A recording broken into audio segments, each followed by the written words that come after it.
বিয়ে করে দাও, আমি একটা ছেলের পছন্দ করি, আমি ওরে বিয়ে করতে চাই।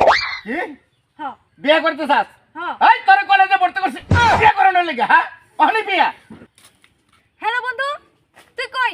তাড়াতাড়ি আয়, আমার জ্ঞান চাপাচ্ছে। কি রে কারে ফোন দিলি? আমার বয়ফ্রেন্ডের ফোন দিছি। ওই কেরা তোর মারছে? এই মুরব্বি মারছে না? মুরব্বি এই নেই কি করে থাও? আমি জানি না আমার কি আগে কি লাগে জানুন? কি হয় তোর কি হয়? আমার প্রেমিকা তোর প্রেমিকা? হ্যাঁ আমি কি হই জানোস? আমি ওর বাপ। ওই এই হারামজাদা, তোর বাড়ি কই? হ্যাঁ ওই কি রে? হ্যাঁ এটা কি বয়ফ্রেন্ড আনছিস আমার লগে না আমার শাসন করতে? হ্যাঁ মাফ করে দাও মাফ করে দিতাম। নে ভালো হইছে, ওই দেখ কই বাবা, আমার মাফ করে দাও। মাফ করে দেবো তোরা বাইক নিয়ে এরপরে মাফ করবো। উঠ আর তুই থাক কেন? থাক আরে ভালো লাগে। Tata bye bye.